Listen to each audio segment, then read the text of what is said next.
Herzlich willkommen bei der Global We Media. Heute haben wir unseren Gast Valerie. Möchtest du dich vorstellen?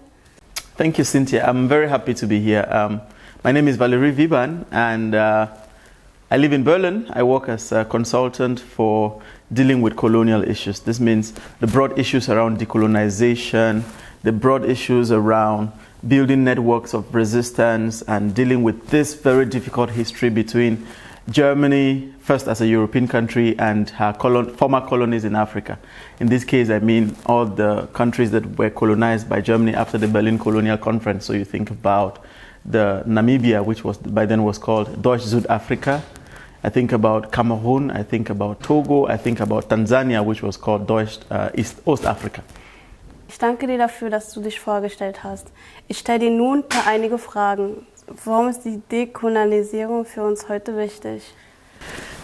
Danke, gute Frage, sehr gute Frage. Dekolonisierung ist erstmal wichtig, weil es ist ein Weg zum Gerechtigkeit. Because we are currently living in a world that has begun asking a lot of questions about lots of injustices from a historic context, from the past and everything. A very famous African writer, Chinua Achebe, has said, until lions would be able to have someone who can write their history, they would always be a victim of the hunt.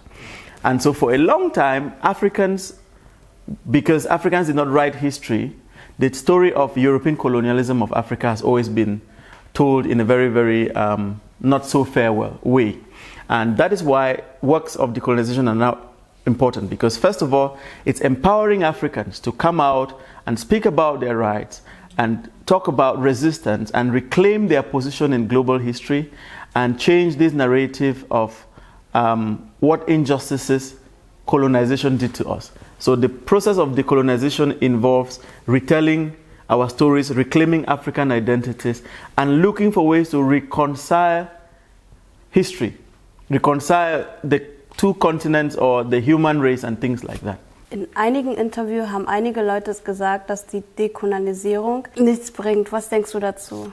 I do understand people who think like that because it's a very complicated term in itself and a very complicated word. But let's break it again a little. What is decolonization, first of all? Decolonization means getting the whole system that furthered, that fostered, that nurtured and built colonization, rupturing this system, stopping it from working, and starting all over where we can be able to see each other as equals, where we can be able to not have white superiority and the other races under and struggling, where we can be able to not exist in the inequalities that we have around the world that have been fostered by this colonial system. So when you think at this global way, then people have doubts if this is ever really going to be possible. Is it possible to decolonize and things like that? But if you would break it down to the initiatives, to look at how things are changing since this question of decolonization came up, how people are now fighting, how communities are rising up in resilience to make demands, to make small efforts, and the little things that are changing, this is enough motivation for us to go ahead. I can like to use an example here. For instance, this year we have had, in Congo, we have had Belgium apologizing for their role in the killing of Patrice Lumumba. This is another good example of telling you that things can change even though they are very slow. We have had the Germans apologizing for their role in the Namibian genocide. They have not yet done much in that regard, but just the fact that they can reach a level where they can boldly state that they acknowledge their role in this means that things are slowly changing. We've had the French apologizing for their role in the Rwandan genocide. So things are slow, but things change. Also, we have, with the restitution question coming up now and then, with this year we are talking about the return of the Benin bronzes, we're talking about the return of artifacts like Ngonso. This is just to show you that what? Even if it's difficult to rip apart that system that empowers colonialism, decolonization can achieve little by little until when it will become a mass movement. Then big things would change. So big things can change, but they only begin through small steps. I remember when I was in secondary school, there used to be the phrase which used to say, if you cannot do small things, if you cannot do big things, do small things in big ways. So every step is a step towards something. And it's always a very good thing to encourage people to say, okay, decolonization is difficult. It's difficult to rip the system. It's difficult to stand against the system. But there are lots of little success stories here and there, which are encouragements that if we keep going on, we'll reach a level where we would have built enough community resilience, enough movements, enough energy to rip the colonial systems and restart new. Because ripping colonial systems is not also just for black people, it's also for white people, because all of us are growing up in colonial systems, and then we begin to foster something called colonial continuities, which is the way that the colonial ways that we're brought up to think, thinking that the white ways are better, thinking that the white race is superior and things like that. Those are the aspects of colonialism that we need to work on.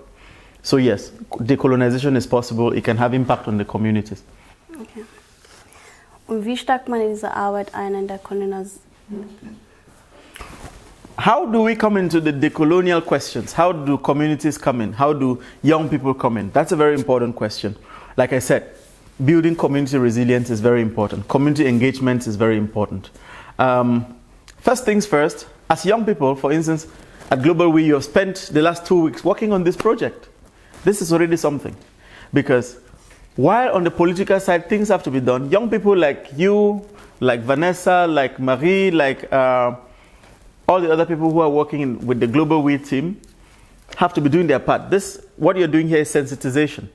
It's education, which means you need to educate yourself, and then you're aware, and then you know what to do. The next thing is that you're now forming a decolonial movement here in the project. That is something. And the movement can only, with sensitization, you can only get more and more people. And the more and more people come in, the more strong our voices happen. And then from there, we can make stronger demands to politics, we can make stronger demands to politicians, and that is how change begins. So educating ourselves, then moving to the next action stage, which is building community, sensitizing community, mounting pressure on governments and things like that. While these are going on, it's also important to involve in other aspects that highlight the stories of oppressed, colonized people in the past. For instance, we have the whole movement around Berlin, decolonizing the city of Berlin. We have those strong movements that are working to reinstate the images or the memories of colonialism, like the recent thing with moving from Mohrenstrasse to Anton Wilhelm Amo-Strasse. The whole thing with kicking out the colonial regiments that are being engraved in the Afrikanische Viertel in Wedding. I'm thinking about the streets like Karl-Peter-Strasse, I'm thinking about streets like Luderitz-Strasse, Schwarzkopf-Mondstrasse in Wedding. Like just the idea of trying to get those renamed or recommented so that the history of the colonial people is re-empowered. These are all community initiatives that we as communities can engage in.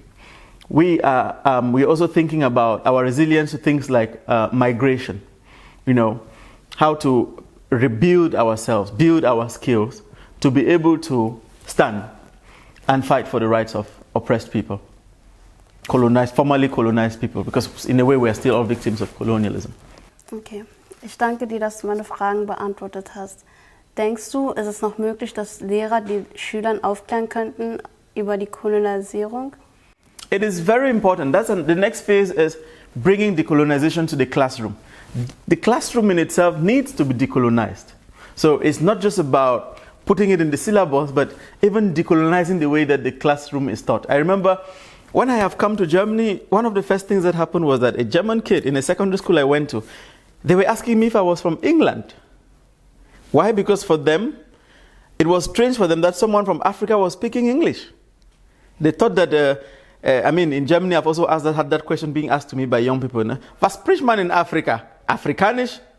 Was spricht man in Cameroon? Cameroonisch? Why is it like this? Because the school classrooms were not teaching them about histories. And so in this classroom experience in a school that was in Neukölln, I was able to explain to them that the first thing is, I speak English and I'm from Cameroon, and Cameroon is in Africa, but now why do I speak English? Then we get to start discussing the whole thing about the colonial history of it. How Cameroon was a colony of Germany and later of England and France, and that's why I speak English today. And then this can lead us to a more fairer direction, which is what? Talking about decolonization. Decolonizing the classroom also means the children beginning to empower themselves to interpret knowledge in their ways, not necessarily in the ways that the system has given them before, you know. So all these things are very, very important. And just the fact that now we begin to think about talking about colonialism in the classroom means that things are changing. This means in the next phase, we're going to maybe come to where we're able to talk about decolonization. And it's really, really important for the classroom to be decolonized, because we must not think in the ways of the old, fascist, annoying, colonizing white people who were in the past. We must also know that times have changed. It's time for justice. The classroom should be more tilted towards empowering young people to be advocates of justice, advocates of social equity, and things like that. So it's important to take decolonization to the classroom through classroom action projects, having decolonization, decolonial clubs in school, rethinking the way that things are managed in the classroom. Also in the young people forums and things like that. Everything can be decolonization. You can even decolonize the kitchen, It's only in Germany that they try to force the idea on every child that breakfast is bread. You eat bread at breakfast. This is a very European idea. Yeah. And then many young people, even African young people, begin thinking that if you don't have bread and tea for breakfast, then you have not had breakfast. So we need to decolonize our breakfast tables and also know that even young children eating beans in the morning in Nigeria, or eating hummus in the Middle East at breakfast, that is still breakfast. Breakfast is not anything mixed with bread and eggs like they have in Europe. No. So every decolonization can be attributed in every aspect of our life. You talk about the politics of hair. You see, you're proudly wearing your African hair, natural as it is, very beautiful. But some years ago, it was not like this. Because of colonialism, African people were taught that African hair is rough, it is difficult to manage, it is ugly and everything. And so you were trying to put the product, the perm, to make it straight and pony like the European hair. But because of decolonizing hair, the decolonizing hair politics, you begin to believe that wearing your Afro hair is also beautiful. So decolonization is a movement that you can apply to anything in your life, rethinking the way you see everything. Instead of traveling to the exotic places and making nice pictures for Instagram and everything, you also want to rather travel to reconnect with your roots, reconnect with histories that are particular to you. So self-empowerment, everything can be decolonized.